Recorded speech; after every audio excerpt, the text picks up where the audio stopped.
Hello, everyone, and welcome to another episode of the Health Tech Beat podcast. The mission of our podcast is to show the real life challenges of implementing technology in healthcare. And the podcast is sponsored by Demigos, a company that develops IT solutions for startups and companies. You can check more information on demigos.com. My name is Ivan Dunsky, and I'm joined by an honored guest, Morgan Hart, the founder of the Hart Health Strategy LLC. Morgan works as an independent consultant for hospitals, systems, and insurance providers. Morgan's work with clients focuses on strategy for care transformation and business tactics to remain at the forefront of the industry. Her experience touches healthcare systems, government healthcare payers, commercial insurers, and health startups. Morgan, thank you for joining. Yeah, How are you today? thanks for having me. I'm doing well and always a pleasure to talk shop with others in the industry. Yeah, of course. We can start from the first question. Could you please give a brief background of the projects you're currently working on? Yeah, absolutely. And like you said in your introduction, I work with a number of different types of organizations in the healthcare space, but primarily health systems, hospitals, and providers, and then health insurance companies. So at any given time, I work with a number of clients who really have a challenge that they need help with, whether that is it's a short-term project that they don't want to have to bring on a full-time employee for, or they're looking for an external party to help with executive conversations, board presentations, et cetera. So often what I will work with organizations on are challenges around how they are really thinking about transforming their business approach to care delivery. So that is everything from addressing value-based care, what resources, what data, what technology they need to do that, and understanding what the others in the industry might be doing. That's where a consultant has a lot of value, in that we have a wide perspective because we work with so many different types of organizations. And oftentimes I will also work with smaller organizations who are just really looking to say, hey, we have an idea. Let's make sure we're crafting this in the right way, whether that is a technology product or a go-to-market strategy. And I come in to really help kind of bounce ideas off folks and provide an external perspective again. So really it's strategy at the highest level, but also moving pieces together and making sure that the picture is well-rounded. Got it. Um, could you please explain what kind of parameters or how you measure or how organizations that hire you measure the performance of your work? Like, for example, that advices were good and like ROI is there and so on. Right. What is Yeah, I think it's a good question. And I think with any type of project, oftentimes you have planning up front where part of my job is to say, okay, how do we want to look at the end of this journey, whether it's a 6-month project or a multi-year project? And we define success, we being myself and my partners, we define success together. And so, we'll kind of design what we want our goals to be, our metrics to be. And sometimes that is, we want to increase our revenue by X%. And that's a really easy way to measure success. Did a consultant, Morgan, and her company help us do that? Other times it's a little softer because there's so many factors that go into strategic projects in healthcare that success might be a little bit more qualitative. It might say, can we look back and say we made really good change? Were we able to put a new process in place? Was this easy to do? Was this hard to do? And could we have accomplished this without our consultants' help? So, the ROI is a little intangible in some cases. And part of my job is to really understand with my clients up front, what do you want the outcome to be and how can we work together to get there? And so I always will look back at the end of a project and kind of review and say, did we do what we said we were going to do when we met for implementation? And if we did, great. And if not, let's talk about how we could do a little better next time. So I hope that answers your question. I think with many things in healthcare, it's nebulous and you have to always be flexible and willing to kind of say, okay, maybe this isn't going to be a hard number we can look at. If it is, that's great. But if not, sometimes you have to think outside the box. Yeah. So this answer is it depends, right? It depends on it depends. It depends. Yeah, absolutely. And just to give more sense of the types of clients you work with, how big are the organizations? I have a range. I think right now my current clients represent almost $20 billion in revenue between all of them. pretty big companies, a couple thousand employees, dealing with either whether they're insurance companies or health systems, either, payers that are covering certain lives. They cover 5-6 figure 1,000 lives. And then for the hospital systems, the footprint is well into the thousands of patients that they cover across their area. So right now I work with a couple regional based organizations. I'm located in Washington, D.C. And so it's organizations who have a footprint around the East Coast and kind of work in the kind of East Coast, Mid-Atlantic region. I have done some consulting for super small startups as well, and less than 5 employees, super early startup, as well as some smaller, 1 to 200 person companies as well that have a product offering in the healthcare space. So short answer is size totally varies. I try to keep my doors open to any type of organization that wants to work with me, because I think every size organization has a role to play in this industry. We can't only look to the giants to be able to do things, because sometimes change happens most quickly at small organizations that are unencumbered by large policy or large leadership divisions that would kind of make change difficult. Yeah, of course. So maybe that's a kind of general question, or very general. What kind of, like, if you can classify some categories of main challenges that you see that your clients face? I mean, the healthcare providers, not startups. Sure. From the provider perspective, and I think you see a little bit of this when I talk about my clients, and I think certainly more broadly in the industry, we have 2 huge players. We talk providers, so hospital entities, physicians, care delivery organizations, and then we also talk about payers, insurance providers like the government, Medicare, Medicaid, but also commercial insurance companies, big names like Aetna, United, Blue Cross, names that most in the industry would know. So with the payer and provider centric approach to this question, main challenges, I think there are a couple. I think they're related. First, above all else, and I think this is something that anyone would tell you, one of the biggest challenges that provider entities and payer entities are trying to solve, my clients absolutely, is cost.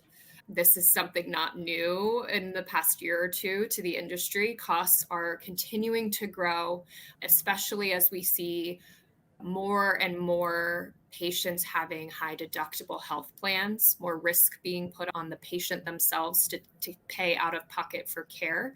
And in general, trends where there are higher and higher number of patients with complex conditions needing high cost treatment.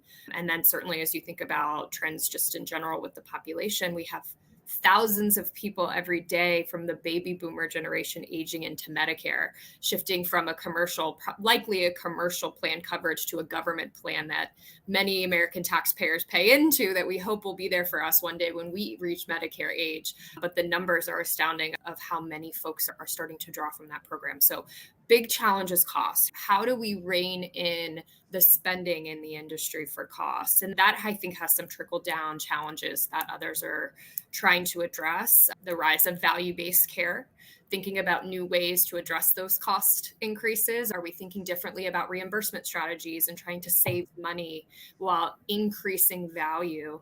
And how do we kind of work to manage that in a world where we have lack of transparency and interoperability in technology, which I'm sure Ivan will dig into more with our time together today.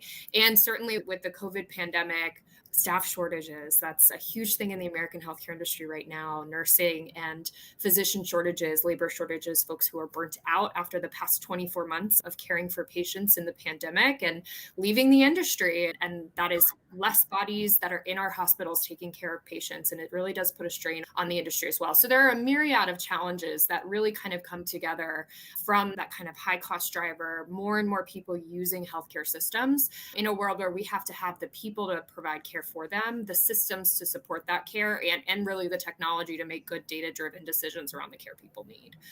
So digging more into the costs issue, what do you think are the main categories in this cost that could be optimized with the technology, or maybe not with the technology? So what is the biggest problem? Well, I think technology can solve for a lot of it. And that goes back to being able to provide good data to make decisions. But to answer your question specifically, where from a category standpoint, I see Hmm. costs, I think one of the biggest ones many provider organizations and payer organizations see is utilization. Right? How are patients using the healthcare system? And when we say using, that is not just are they coming to the healthcare system, whether that's the ED or the inpatient setting where they're staying for a couple days, elective surgery, urgent care, et cetera. Are they using the system? But also, this is the way that the patient utilizing the system appropriate. And so many times, the industry leaders will look to say, how do we shift utilization in a world where we know people are going to be sick? We know people are going to need healthcare services. How do we think about where those patients are using the system and is it appropriate for the care that they need? Oftentimes, we hear about high cost drivers, about unnecessary utilization in the industry. And what that really means is, did the patient need the type of care that they received in the location that they received it? You can think about a classic example of someone who goes to the emergency room because they have no transportation, they need to call an ambulance to get there, but their condition is actually very mild, and it would have been more appropriate for that patient to be seen in an urgent care or even a primary care setting, typically far less costly than an ambulance ride and an admission to the emergency department. But if that patient felt they had no other option, that's where they go for care. And so you're faced with a cost that could have totally been avoided and put in a more appropriate setting of care that would have resulted in a lower cost for that patient and probably better experience for that patient as well. Because I'm sure, Ivan, if you've ever been to an ED, if it's not a totally emergency situation, it's often hours of time waiting to be admitted and triaged to the right place. So utilization, I would say, is one of the biggest categories that we hear about often. And I think a number of technology solutions, a number of consulting strategies are all really around how do we make sure that utilization is appropriate and that utilization is necessary when we think about cost. Are there any technology solutions on your mind that address this problem in the most efficient way? Absolutely. I think there are many technology companies out there today that have, whether their entire solution is built around this or they're an EHR or electronic medical record company that has an add on. I think a lot of tech companies have definitely realized this. And I think it's a big opportunity for technology firms. You know, a lot of times utilization challenges, folks are looking at data that is claims based.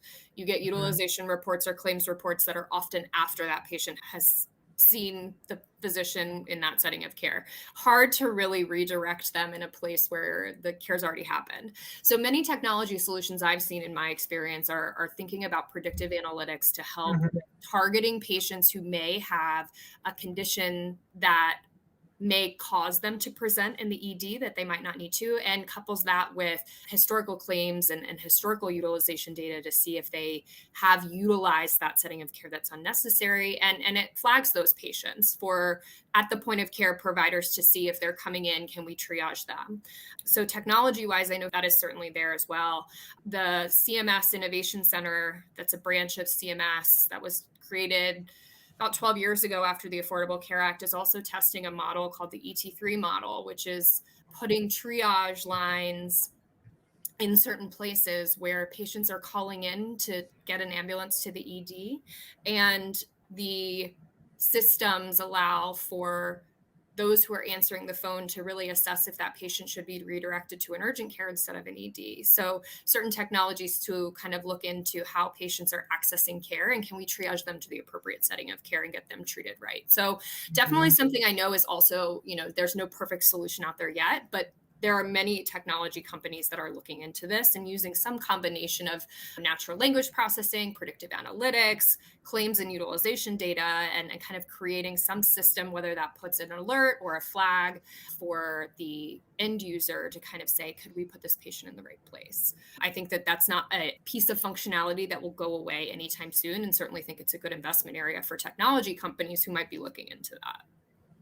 And I'm curious, when you work with your clients, do you suggest some technology solutions to them when you co-develop the strategy for the company?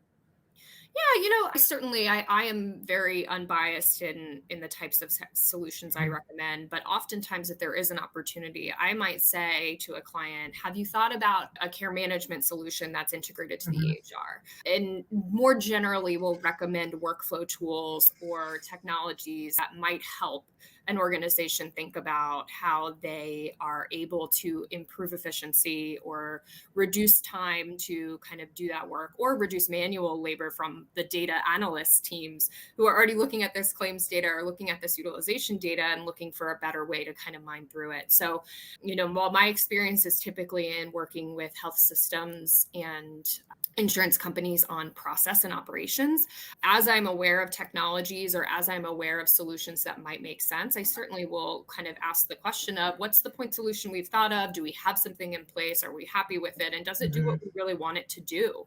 And that's something that I think, many organizations have been going through over the past 20 years: modernization of records, moving away from the manila folder with the first three digits of the last name, right, that has your patient chart, to an electronic health record. But how are we also thinking about making that data within the health record usable, and how does it communicate with other systems that we need it to? And so, with the explosion of funding in the health tech space over the past 5 to 10 years, there are so many solutions out there. It's really a question of, what do my clients need? What are their biggest challenges? And do they have something that works well for them? Or do they need to do some shopping? And so, it is not my place to ever specifically recommend a particular solution, but want to be able to provide advice and guidance if my client's going through an RFP process, and kind of bring some opportunities to their decision making process so they pick the best solution for what they need. Mhm. Yeah, cool. And could you outline some challenges, like maybe main categories? I think that you did a great job when you explained the major challenges of the of providers, but could you please outline main problems in technology that providers have? Yeah, How you technology see it? specifically, I think, Yeah, yeah, in my experience, and again, I'm not a clinician, I yeah. don't practice, but I work alongside many of them and work alongside physician leaders. So I hear a lot of the successes and challenges. I would say a couple of the challenges, and I mentioned this as one of the categories earlier, is lack of interoperability with data and transparency with data. So again, there has been such a good movement towards using data and using technology in the healthcare space over the past couple of decades. But the systems are not designed to talk to each other automatically. I think we see this a lot with lack of interoperability between EHRs. If you have an EHR in your inpatient setting and you have a different EHR vendor in your specialty clinics, that is a common thing where a system might not be on the same EHR for every site. Do those systems talk to each other? Is it easy to transfer patient records? Is direct messaging set up, the capability where users from one system can directly message users on another system about a shared patient? All of these things are not, in my experience, out of the box offerings. It's a frustration point where clinicians and clinician leaders feel like they have to pay extra to get the systems to talk to each other. And many systems do invest in that, and you often see many systems will scrap multiple EHR systems. If they have a disparate system across their system, they'll scrap it and do a big implementation to get everybody on the same system. So that lack of interoperability, I think, is a challenge. The data's there, the systems are there, but they are not configured to talk to each other without extra lift and extra cost on the provider side. So I think that's a frustration that organizations continually work to solve, and they've found workarounds and they've found solutions. But until we get to a world where we're on a single EHR system for the entire patient population in the United States, which is a pipe dream for many of us, that's going to be a challenge that's here to stay. And we have to think creatively around how to work around that. Is there an extra solution on top that we implement that aggregates the data for us? Do we have an enterprise data warehouse we're using? What are those solutions where we have one place for all of our data to live, and can we use it? And I think one of the other challenges when we think about transparency and interoperability is the functionality of the system itself. What I Mhm. often have seen in my experience is what leadership understands from a theoretical and a strategic standpoint for the system to do and what the end users are actually doing with the system, whether from a capability or a usability standpoint, sometimes differs greatly. And what I mean by that is, the C-suite of leadership in a hospital may have months of meetings with a sales team and leadership from a technology company to really talk about what they want out of this system. But through 12 to 24 months of implementation and then end user use and refinement of the tool, there may be technology pieces that the leadership felt was really important, an extra widget or an add-on that they paid for that is actually really cumbersome from the end user to use, whether that's an extra drop down or a multi-click reporting function that just isn't easy to use. And so you find that leadership will say, well, we bought the system to do X, and the end users say, gosh, that takes so much time. We don't have time to do that. So we don't even use that functionality. And that's a frustration point, I think, for both sides of the coin here. And then certainly for the technology company, right? You want your tool to be used at its very best. You want it to really be providing value for your client. But if your client teams have a different perspective of how the tool is being used, then that's a challenge. So those are, I think, two of the big things I see is interoperability and then the actual functionality and usability of the tool. And the number of times I see dormant drop downs that somebody paid extra for because they wanted the ability to do that data field mining in a report, but nobody uses it because it's really hard to find. If I had $1 for every time that happened, I'd be a millionaire. I don't know if that resonates with your experience and what you all are trying to address, but certainly things I think, it's how do we communicate with the end users and how do we really make sure that the tool is optimized and used in the best of its capacity? Is it really doing what we said it would do? And is it really doing what our end user needs it to do? Yeah, I spoke with several physicians where in the hospitals, the Epic or Cerner was implemented, and basically they said that they hated it. So, yeah, but that's because I'm sure the executives got super excited about it, but the chief clinical officer, the chief financial officer who's in those meetings getting pitched is often not using the tool every day, right? So the people who bought the tool and signed on the dotted line are not the people who are using it day in and day out. And so, how do you communicate that and really share feedback up through the organization, but also make sure that that feedback gets back to the EHR company? I think EHRs get a lot of brunt of frustration because they're not perfect, but they're certainly better than, like I mentioned, the manila folder where we had to fax or put patient records in the mail. I mean, there's definitely improvement there, but again, nothing's perfect. So I know you and your organization are often working with others to try and solve those frustrations and figure out how to create custom solutions that can maybe bridge a gap or turn something from I hate it to it works pretty well for what we need it to do. Yeah, absolutely. And what do you think about these big solutions like Epic and Cerner? Because I believe the part of their strategy to consolidate all the data so that you don't need to switch between different systems. You just set up Epic and it covers like all the things that the provider needs. Like, what do you think? Because I think a big portion of your clients uses that systems. Yeah, Epic, Cerner, eClinicalWorks. They, Athena, we see in different pieces, it's a little bit different being cloud-based, but, I think it's a good and a challenging thing, right? I think when you think about software solutions in healthcare, that aspect of the industry from a true commercial and true entrepreneurial standpoint is really no different than any other good or service. So there's always the argument of, is consolidation and monopolization of a technology or solution good, or does it not allow for the customers and the users to have enough choice to be able to do the things that they want to do? So I think certainly in some vein, having a full suite of products in one operating system, like an Epic or like an eClinicalWorks. If you can have every module turned on and everything sits in one platform with one login, one single sign-on, the ability to do all your reporting within one system, I think from a clinician and an end user perspective, that would be amazing. I know that I hear a lot of frustration from end users that, wow, we have 5 different logins and we have to go to 5 different websites to get different pieces of the reports we need or different reports for different things because the EHR does one thing, but the claims system does something else and our provider directory lives somewhere else. So I know from an ease of use standpoint, having a single login and a single source of truth for that data would be great.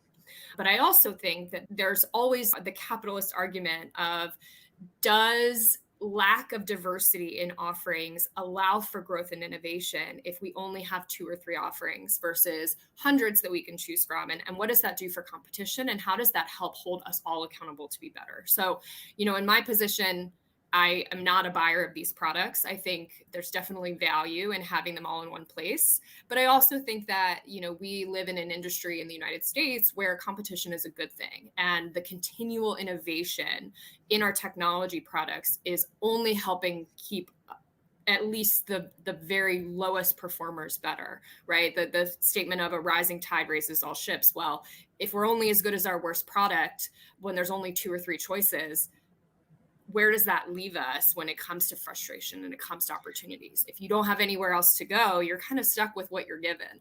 So I know that's another it depends answer, but I think that there's 2 ways to look at it. And I think that we'll continue to see the big tech EHR solutions offering more and more add-ons. But I think that does not mean our smaller point solutions will go away. And I think that that's a good thing. I think that that keeps innovation going. I think that means there's always going to be a good, healthy, competitive space. And that's ultimately good for our providers because they were able to do what they need to do to ultimately give patients the best care at the lowest possible cost and the highest possible quality. Yes, but from the practical standpoint, not the philosophical, do you think that these systems cover like a lot or most of the needs that providers have? From a practical standpoint, I would say, sure. So why then we need other systems? and I think the reason that I would say sure and not yes is because the bare minimum of accessing patient records, submitting orders, looking at, utilization, when were they last in, how long were they here? The systems do what they need. But as the industry continues to move towards wanting to really manage cost, improve value, we're going to need better and better solutions that allow us to look to the future. And I don't know if EHRs being so focused in being an electronic health record can also be all things, right? Is it better for us to have one system that does everything kind of good, but it's all in one place? Or is it better to have specialties where 90% of what we need is in one place, but we definitely still want an add-on for these other things that are more innovative and more forward-looking? So practically, I would say EHR solutions and their add-ons are good, but they're never going to solve every problem because there are always new problems that are being created or emerging in the healthcare system as we move more and more towards risk and we move more and more towards value. So I think the answer is EHRs do a lot. They don't do everything and they probably never will. So I think that there's always going to be that space for the smaller technologies. Yeah, so a question I have. So let's imagine the situation when provider wants to have more proactive way of dealing with patients, and they're looking at kind of a predictive analytics tool, and they have 2 choices. One choice, they can bring in small brand new solution from the market that it connected to your Epic, to their existing Epic, and it analyzes and gives some predictions. On the other hand, we have offering from Epic where they offer basically the same thing, that you need to install the plugin, and plugin will take all the data from your EHR and will make your predictions. So how you see the situation, what would you choose? What solution would you choose? If the solutions were truly equal in their functionality and the solutions were equal or close in cost, knowing what I know about technology implementations, the widget or the add-on solution in your existing EHR, if I were a health system, would probably be a better fit because I'm betting, because it's not a new implementation, it's using existing data and it's really turning on functionality. I think that is overall an easier process. So I think all things being equal, having the additional ability to kind of turn on a widget or turn on something that isn't an additional lift on an implementation side is always going to be valuable. But I think it goes back to the question of, is the solution truly equal? Does it really do every single thing that the other small on-shelf solution will do? And if the answer is yes, then great, that's a win for Epic. If the answer is no, then is the implementation cost and the financial cost enough to justify staying with Epic to do it? Or is the extra functionality truly worth the extra investment from the health system? I think you have to make a business decision there. Ease of use, again, not having multiple logins for the same thing is always going to be, I think, a win for the end user. But the question is really, is this a true apples to apples comparison? Or is it not? And how do we weigh those things? So that's something I often will kind of talk about with my clients to say, can our EHR add-in really do this? Do we really think that it can do it? And if the answer is yes, then that's an easy box to check. And if the answer is no, then that's where I think it is always good to kind of look towards other solutions to say, our EHR is really good, but it's not all things. And if it can't really do that one thing we need, then it is time to go outside the EHR and add an additional product in. Maybe one day, again, we'll be on a master EHR for every patient in the world. Medicare has been trying this for years. We're just seeing it in the military with the new Genesis EHR that's going live right now. I think we're years and years and years away from that in the industry. But until we get there, I think we'll continue to see there's always going to be a business case. These smaller companies start because they see an opportunity in the market. EHRs don't do it. So let's create a company that does. And until we get acquired or until we get big enough to have our own kind of challenger here, small companies, I think, are continuing to emerge and continue to get funding because they're doing something unique that the big guys aren't doing. Yep, definitely makes sense. You touched a very interesting topic that not always the vision of decision makers and clinicians are equal when they use systems. So what is your input? How do you see the process could be optimized and could be more efficient, especially during the purchase timeline? What is the best approach maybe to involve clinicians at the point where decision of purchase is making, or how do you see this? Yeah, I would advise most purchasers of products to involve your end users up front. If you're not already, have a listening session, collect feedback, understand what the biggest gaps are today, and what's the system we really need, and what are the big pieces that you as an end user really want. And I think as many times as you can to include your end user leads, if there's one or two folks that are kind of stepped up to represent the medical department, have them involved in demonstrations, let them ask questions of technology solutions and sales teams. So you don't get to a place where you get a solution, you've bought it, and then the end users say, well, nobody asked us if this would even be helpful, or nobody asked us what we really wanted. I think that's a really easy way to avoid those pitfalls, is to involve end users early and often in the sales process. I've also heard many times, and I'm sure, Ivan, you've seen this too, where leadership gets sold functionality that actually doesn't exist in the product today. We're told in the sales process it'll do this, and then we implement it, and everyone's frustrated that it doesn't do that. But they will add it next year. So sure, it's on the roadmap. Which is great. But I think in that sense, it's how do technology companies overcome that to say, okay, it is on the roadmap. You're not going to get it for 12 to 14 months. But what is the problem today that the end users are frustrated about not being able to do? And how do we create a workaround or solution that helps get us there while that functionality is still in production? And I think a lot of times, if technology companies are willing to come to the table and maybe not be a development partner, but really listen to end users, not just those that are signing on the dotted line to say, how can we solve this issue? Then ultimately, it leaves everybody feeling like they're winning. And so if you're a technology company or you're a purchaser of a product, think about your end users, think about what they want, not just what's going to look good to the board, not what's just going to kind of check the boxes at the C-suite level, to really make sure that you're buying a product that's going to get used and that you're paying for the things that are actually getting used on the end user side.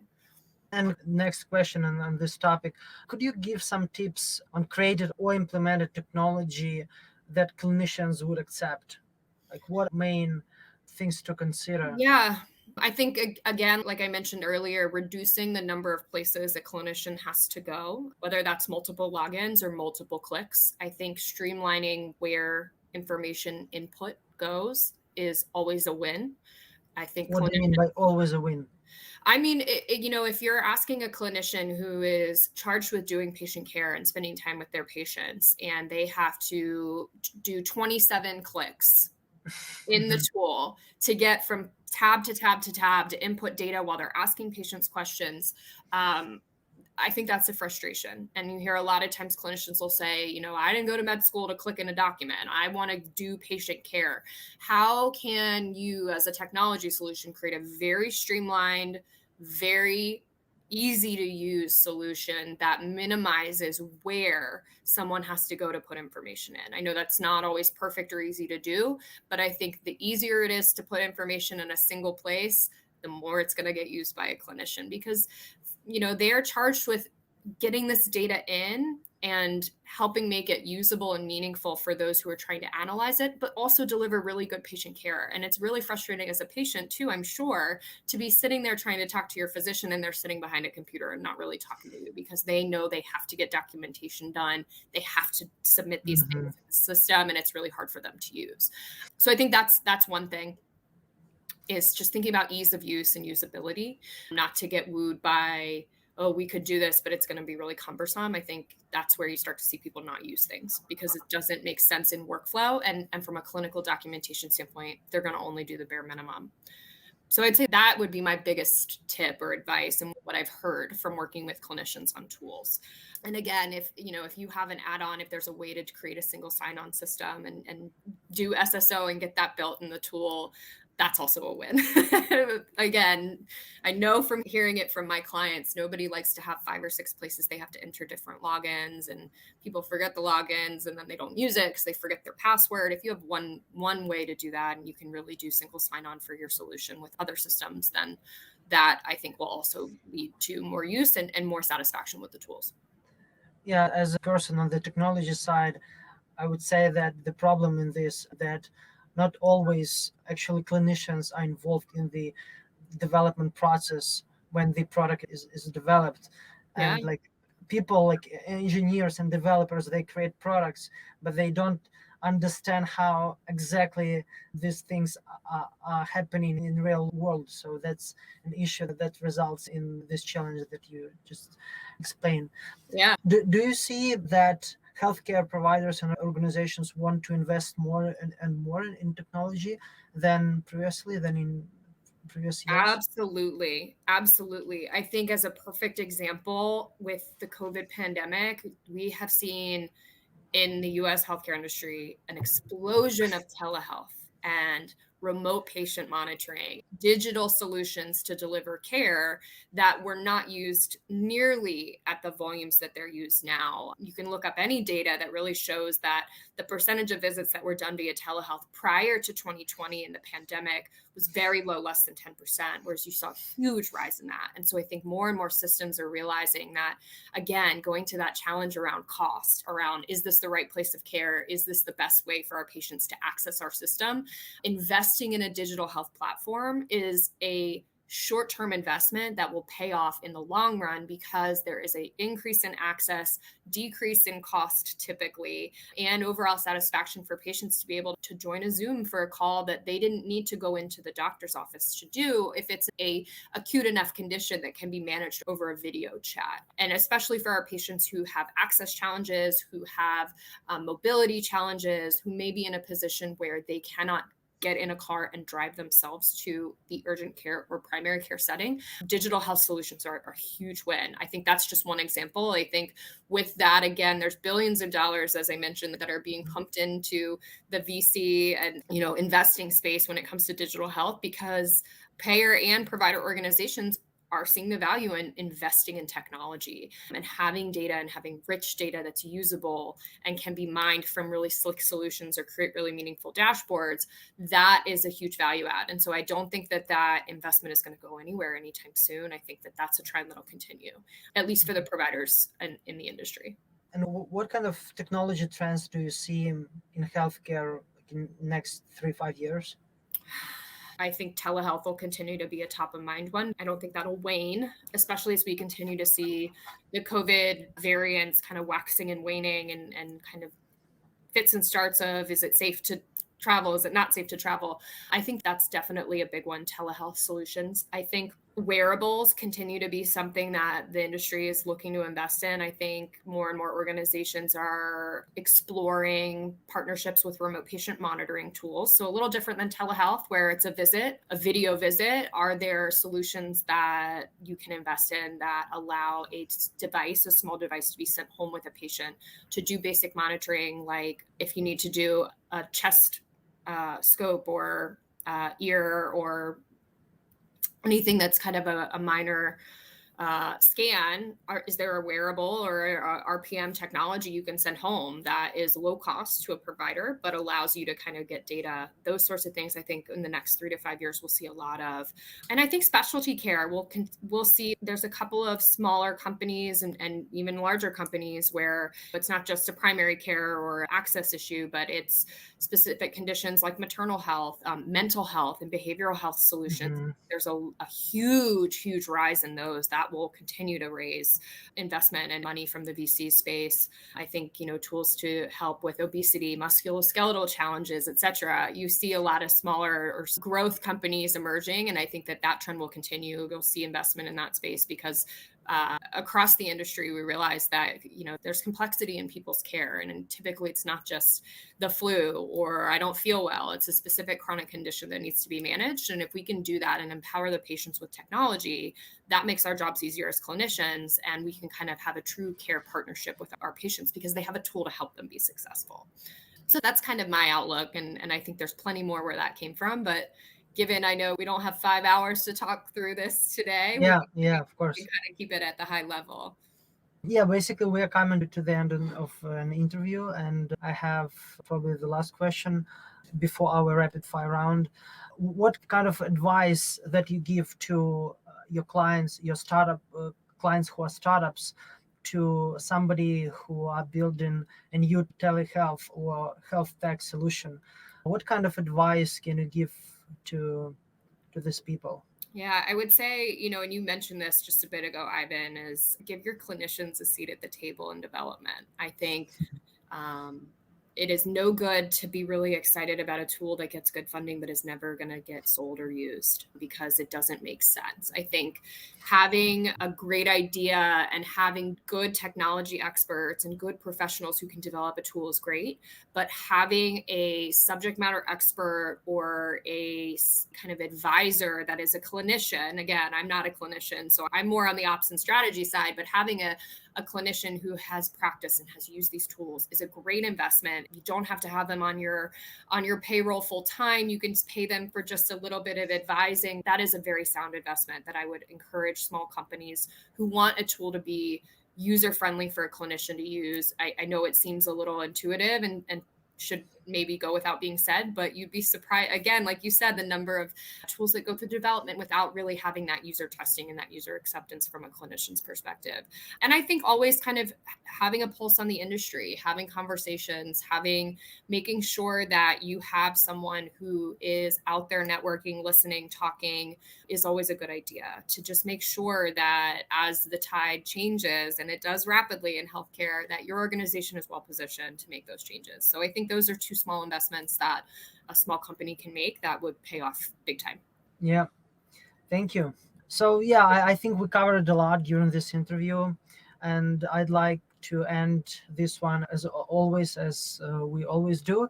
A light exercise called rapid fire round. I will ask you several questions, and you give answers whatever you like.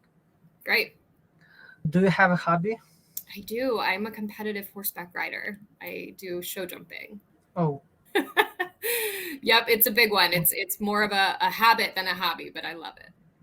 So are there any competitions or just for yourself? Well, I do compete, but I actually take the winter off because I'm a wimp and I hate the cold. And I usually wait until it gets above 50 degrees to take my horse out again. So it's just training for the winter. But yes, I do compete. Okay, cool. What is the location that impressed you the most? I would have to say Florence, Italy. I mean, specifically the Piazza di Michelangelo. During sunset, you can kind of look out and see the entire city. You see the Ponte Vecchio and the Duomo, and it's just so gorgeous and such a slice of Tuscan heaven. It sits with me today, even though it's been years since I've been back there. So definitely, on a cold winter day here in the DC region, I close my eyes and think back to warmer, more beautiful times. But definitely a bucket list item for anyone who hasn't gone. Florence. Yeah, I love Italy as well, but I love Mhm. Milan more. More industrial. Yeah, very Um, true. what is the one piece of advice that you would give to your 20-year-old self?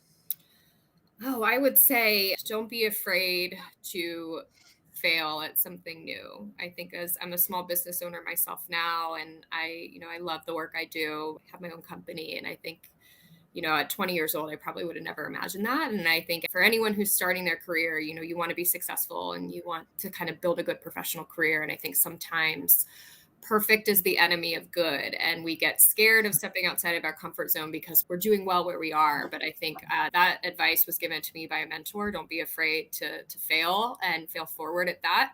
Take what you suck at and learn from it and be better. And I think it's only helped me kind of address where I can continue to grow professionally and be better for my clients and the people I work with. So that would be it. Yeah, thank you. Thank you, Morgan, for your time. And I think that things that we discovered during this conversation could be valuable for decision makers in healthcare providers as well as for health tech startups, what things to consider when they build or promote their solution. Yeah, so before we finish, what is the best way to get in touch with you? So, for example, if providers want to reach out to you and would be interested in your services. Absolutely. Well, thank you, Ivan, for having me. I think this was a great conversation. And if anyone's interested, my email address is the best way to get in touch with me. It's Morgan at Hart Health Strategy, HART, not like the heart in your body, but that is the best way to reach out to me. And I'm pretty responsive there. So Yeah, certainly encourage anyone with questions or interest to reach out. I will add that in our resources Great. section. Sounds good. Yeah, thank you, Morgan. Thank you, all listeners, and catch you on next episodes.